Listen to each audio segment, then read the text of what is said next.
Hold on to your hats, because today we're heading into the wild and untamed world of the old Wild West, where life was rugged, tough, and, well, downright dirty.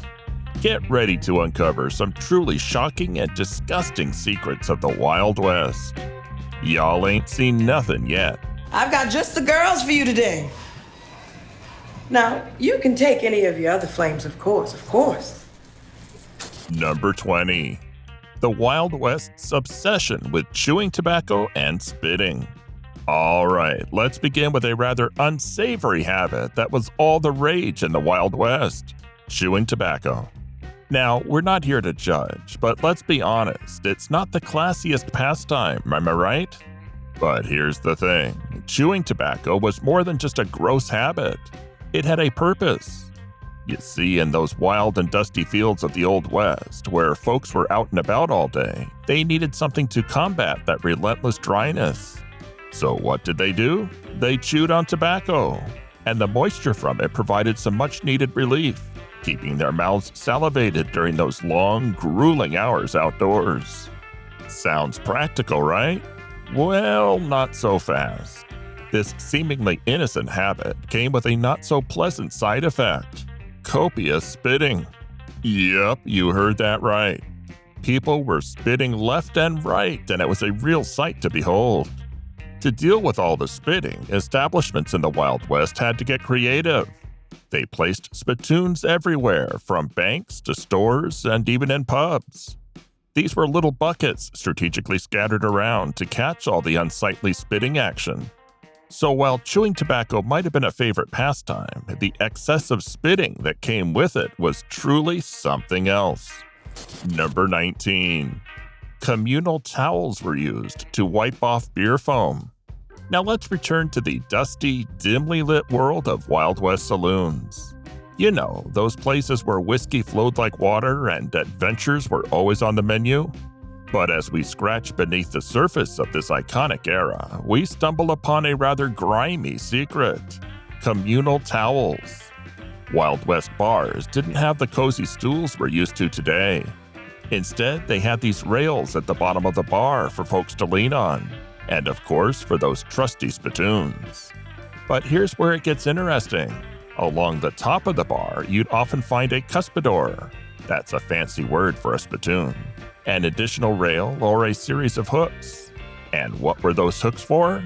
Towels, my friends, towels. Now, before you start thinking about clean, fluffy towels, let me burst your bubble. These weren't your everyday spa-quality towels.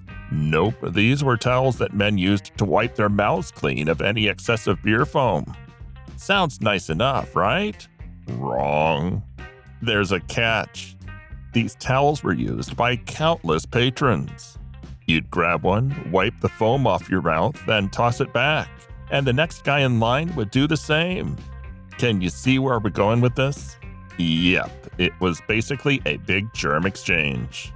So while you were sipping on that notorious brew known as rot gut liquor, which was usually a delightful concoction of poor quality random liquors, you were also accidentally dabbing your face with a towel that had seen more faces than you'd care to imagine. As if the questionable liquor choices weren't enough, those innocent-looking towels were secretly harboring a breeding ground of germs and filth. Number 18. Spitting was so prevalent, it had to be outlawed. You're in a Wild West saloon, the atmosphere is thick with the smell of whiskey and tobacco, and you're minding your own business. But as you look around, you notice something that's, well, a bit hard to ignore. Men spitting tobacco all over the floor. Yep, it was about as common as the dusty trails themselves. In these frontier saloons, spittoons and cuspidors were a common feature along the bar. The idea was simple. Guys would take a chew of tobacco, give it a good chew, and then let gravity do its thing. The spittoons were there to catch the unsightly aftermath. But here's where it gets nasty. The floors of the saloons were covered with sawdust. Why, you ask? Well, that's because sawdust was used to soak up all that expelled tobacco juice. Sounds practical, right? Wrong again. As it turns out, sawdust isn't exactly clean. It became a breeding ground for germs, a hotbed for respiratory diseases like pneumonia and tuberculosis. Travelers who rented rooms in these saloons, because yes, many saloons doubled as makeshift hotels, would lay down to sleep amidst this unhygienic mess. That's right, you'd rest your weary head mere inches away from a floor soaked in germy tobacco remnants. So it's no surprise that some places decided they had had enough. In an attempt to put an end to this excessive spitting madness, they actually outlawed the practice. Spitting on train platforms and stations, for instance, could land you a hefty fine of $500, a year in the slammer, or even both. Number 17. Outhouses were home to odors and bugs. Outhouses were a part of everyday life on the frontier, serving as the go-to spots when nature called. And let me tell you, they were anything but a walk in the park. A hole would be dug in the ground, and a wooden structure would be perched on top of it. Once the hole was full, and trust me, it didn't take long, it was simply covered up and a fresh hole was dug nearby. These outhouses were not known for their pleasant fragrances. The combination of, well, you know, and the wooden enclosures made for an aroma that could knock your boots off. People would often try to mask the stench with lye or lime, but let's just say it wasn't entirely effective. But it gets even worse.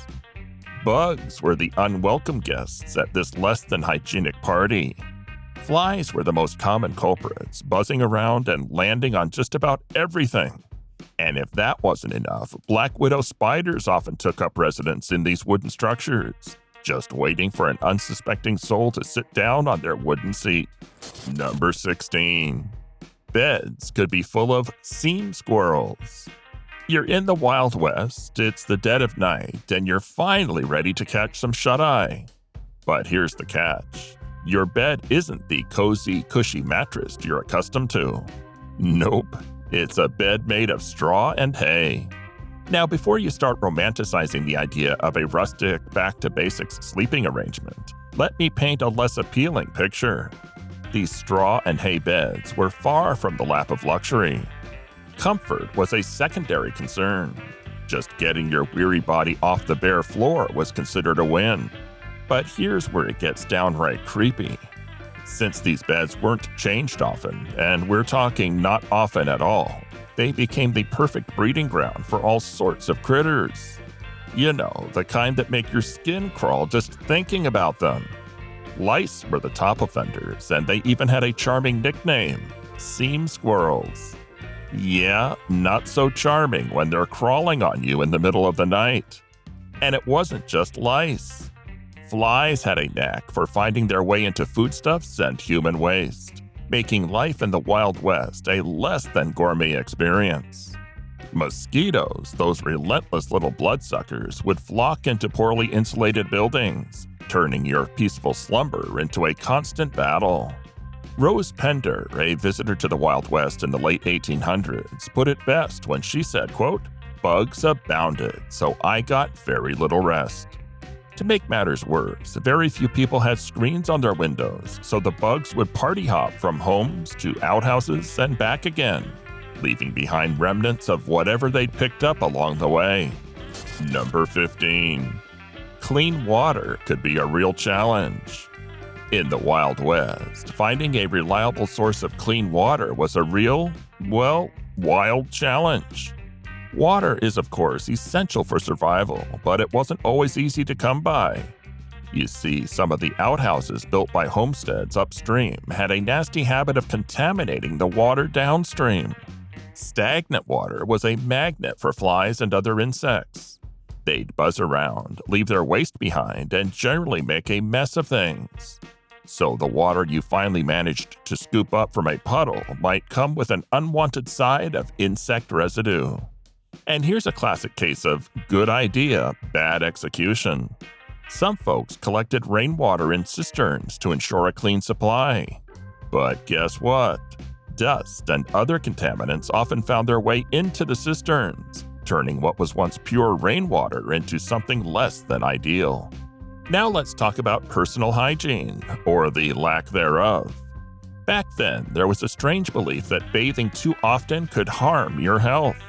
People were genuinely afraid that frequent washing would leave their pores vulnerable, becoming breeding grounds for bacteria and diseases.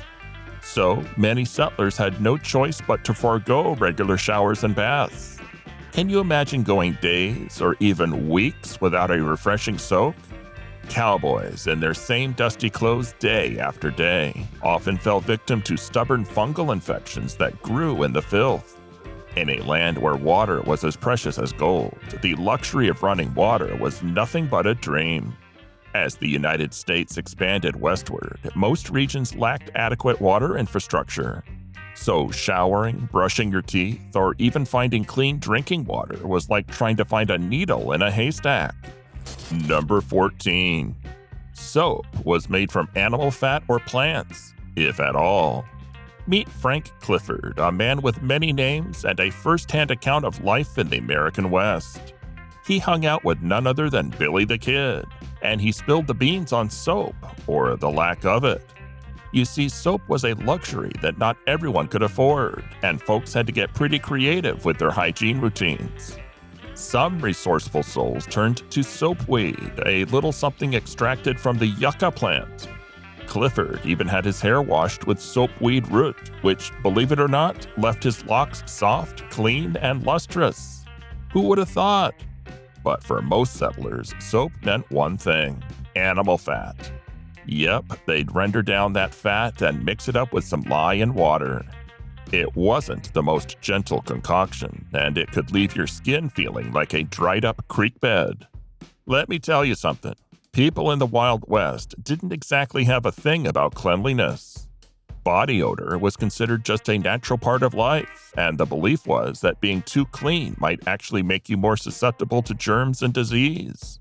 So today, while we're here with a gazillion soap options, they were making do with animal fat and yucca roots. Number 13. Oral health care often meant tooth extraction. First things first, forget about toothbrushes, toothpaste, or dental floss. None of that existed in the Wild West. So, when you had a problematic tooth, you didn't book an appointment with a modern dentist. Nope, you headed down to the local barber or even the blacksmith. I'm not kidding. And these guys didn't use high-tech dental equipment. Instead, they wielded tools that looked a lot like pliers. Imagine the scene. You've got a throbbing toothache, and Mr. Barber or Mr. Blacksmith comes at you with a pair of pliers. No anesthesia, no numbing gel, nada. But wait, there's hope. A stiff gulp of whiskey might take the edge off the pain.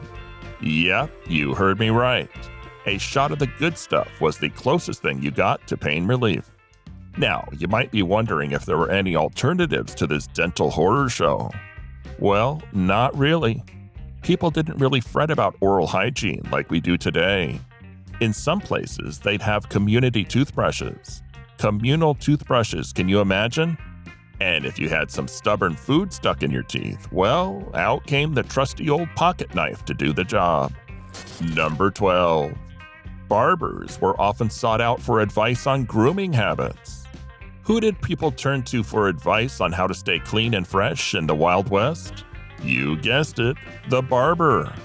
The problem is, while barbers were respected for their wisdom, not all of their recommendations were top-notch. Some of the stuff they suggested was, well, a bit questionable. We're talking about lotions and powders that probably didn't work as advertised. However, give them credit, they tried their best to keep folks looking and feeling their best in a time when grooming products were limited, to say the least. And it wasn't just the fellas who sought their wisdom. Even the ladies would turn to barbers for advice on their beauty routines. Number 11. Mercury was used to combat syphilis.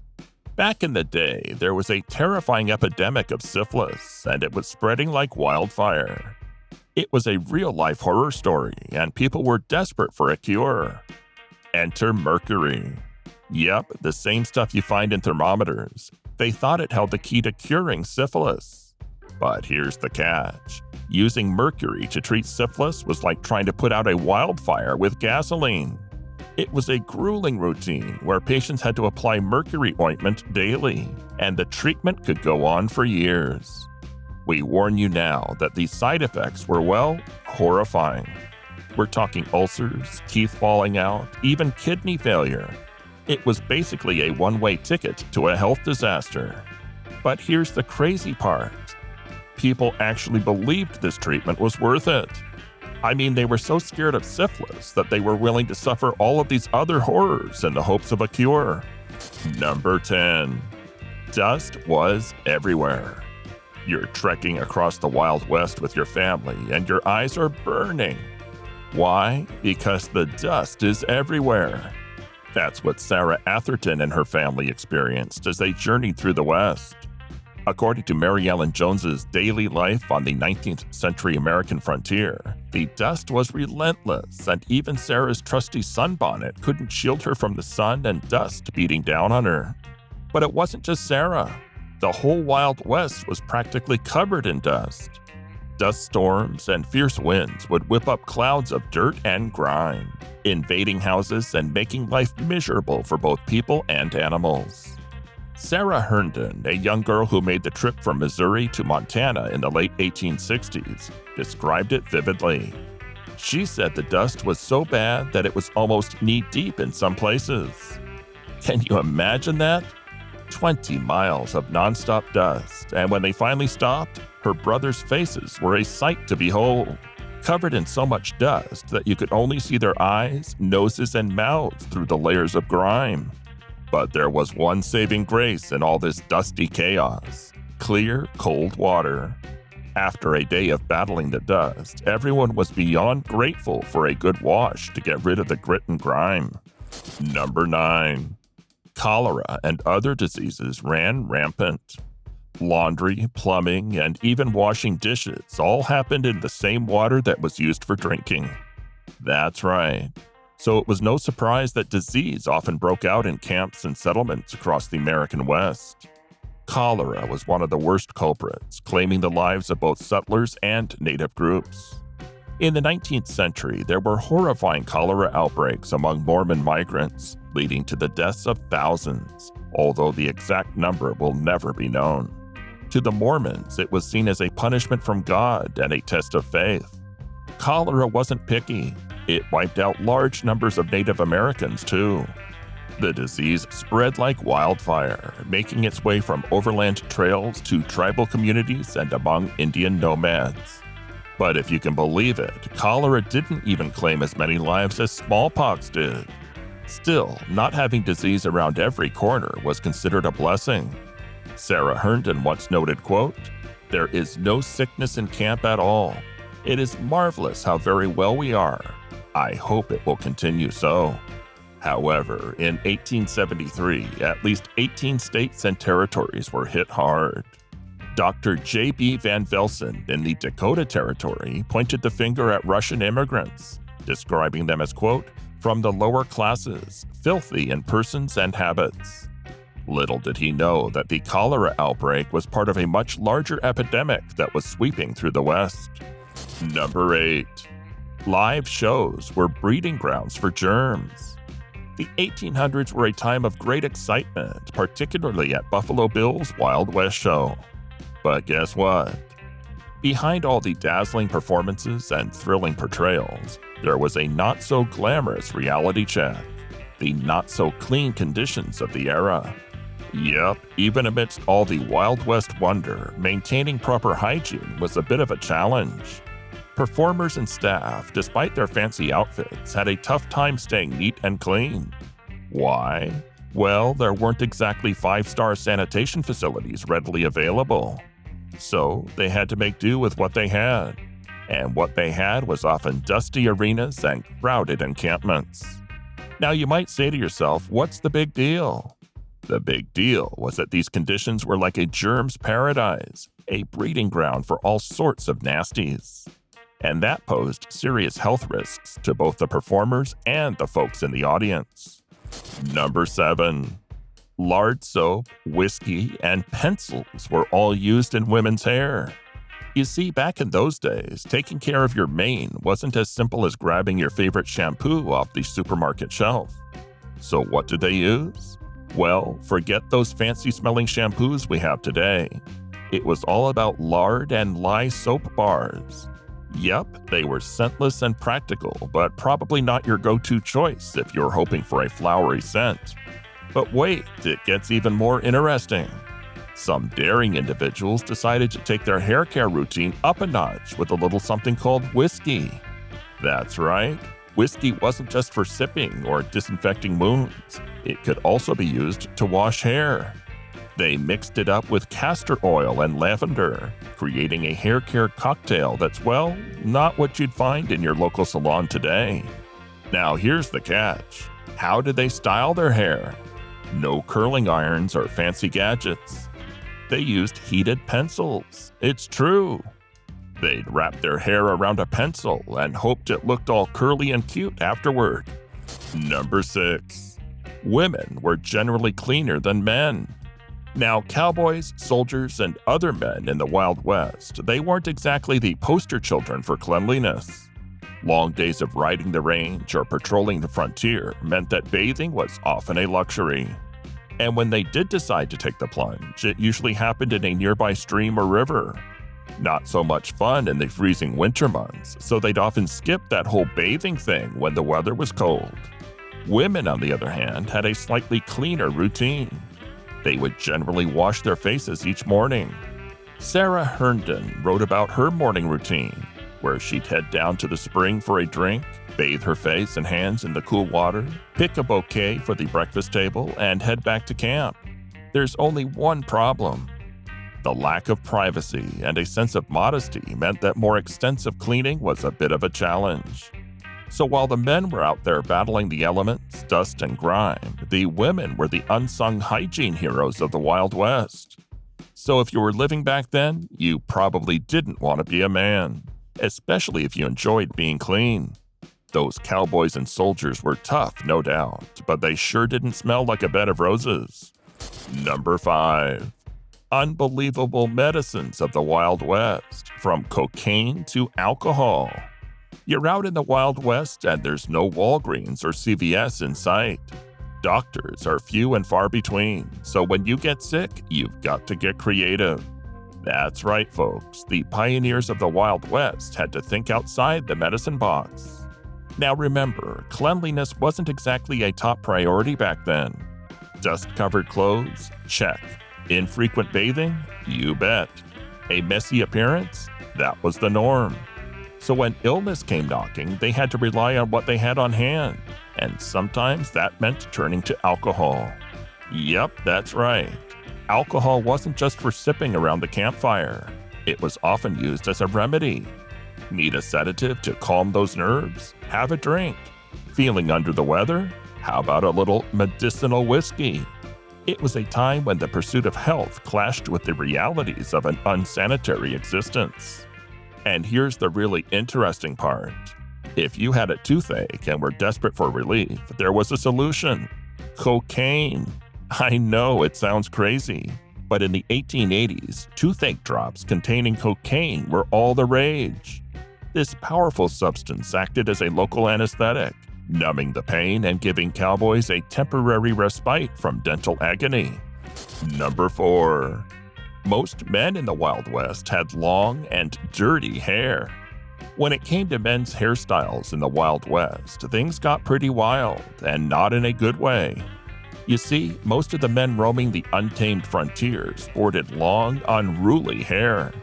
But hold on a second, it wasn't because they were trying to make a fashion statement. Nope, not at all. Their long locks were more like a roadmap of their travels, and let me tell you, it wasn't a pretty picture. You see, these guys were constantly on the move, traveling from one place to another, and that meant they didn't have time for things like haircuts and showers. So their long and tangled hair became a not-so-glamorous badge of honor. Or should I say, a badge of how long they'd gone without a good scrubbing. But here's a twist. Some of the Wild West's most famous figures rocked those long locks. We're talking about legends like Wild Bill Hickok and George Armstrong Custer. Custer even went the extra mile and scented his hair with cinnamon oil. Now, when cowboys did roll into a town, they treated themselves to some much-needed pampering. Haircuts, shaves, hot baths, they enjoyed it all. And let's not forget about the scented hair tonic. But as the late 19th century rolled around, the trend started to shift towards shorter hair. Some say it was a rejection of old norms, while others just wanted a more practical do. And let's not forget those Indian scouts like long-haired Jim Courtwright, who, true to his name, kept his hair long even after becoming a lawman in Texas. Number 3. Cowboy bandanas could protect against overwhelming smells. You might think it was all about style, but those trusty pieces of cloth were practical, and when it came to hygiene, they played a surprising role. In the Wild West, life wasn't all glamour and glitz. Dusty winds and blazing sun were just part of the deal. That's where the bandana came in. Cowboys and cowgirls wore these not just as a fashion statement, but as a shield against the harsh elements. They'd wrap them around their necks or cover their faces to keep out the relentless dust and sun. You see, back in those days, clean water wasn't always easy to come by, and taking a nice refreshing shower was more of a luxury than a daily routine. Personal hygiene? Well, let's just say it wasn't always tip-top. Now here's where the bandana gets clever. Beyond blocking out the dust and sun, it also had a secret mission: to fight the spread of germs and mask some of those not-so-pleasant odors that were all too common in the rugged Wild West. Number 2. People went to the bathroom in outhouses that smelled horrid. Now, we've all seen those classic Western movies with rugged cowboys and sprawling landscapes. But what those films often leave out are the not-so-pleasant details of daily life in the Wild West. You see, back then, modern toilets were nothing more than a futuristic dream. Instead, people relied on outhouses, those outdoor sheds perched over holes in the ground. Just picture it. You walk into one of these outhouses and you're instantly hit with pungent odors that could make your stomach turn. Bugs? Oh yeah, they were abundant. And as for toilet paper, well, that essential comfort was still years away for the Western world. Leaves, corn cobs, or even a handful of grass served as less than ideal substitutes. Indoor plumbing? Sure, it had made its debut in big cities like New York as early as 1842. But for the Wild West, it took quite a bit longer. By the 1920s, only a tiny 1% of homes in the entire US could afford any form of indoor plumbing. And for most rural homes in the Wild West, the best they could hope for was a hand-pumped well and an outhouse that looked like the porta-potties we have today. Now, speaking of toilet paper, or the lack thereof, people in the Wild West had to get pretty creative when it came to bathroom business. Toilet paper, as we know it today, wasn't a thing for quite some time. They resorted to using corn cobs, torn pages from magazines, and catalogs. It wasn't until 1857 that a guy named Joseph Gaiety introduced medicated paper, but it was sold individually, not on rolls. Roll-style toilet paper didn't show up until 1890, along with the invention of the toilet paper holder. As a result of the poor sanitation, basic hygiene practices suffered in many Wild West homes, contributing to unsanitary living conditions and potential health risks. Number 1. Families bathed in the same bathwater. You know those cozy bathtubs we have in our homes today? Well, back in the early days of the Wild West, having one of those was like having a solid gold toilet, a luxury most people couldn't even dream about. Why, you ask? Well, there were a few reasons. First, lugging buckets of water, heating it up, and filling a tub was a long production. So, for most people, that was just too much work. It wasn't until 1894 when Sears, Roebuck & Company started publishing mail-order catalogs that folks had a shot at owning an affordable tub. And when I say affordable, I mean nearly $800 in today's money. It wasn't exactly pocket change. I'll let you in on a little secret. Even when families finally got their hands on these precious bathtubs, they didn't exactly have solo spa days. Nope, they shared the same bathwater. One person at a time, mind you, to save on effort.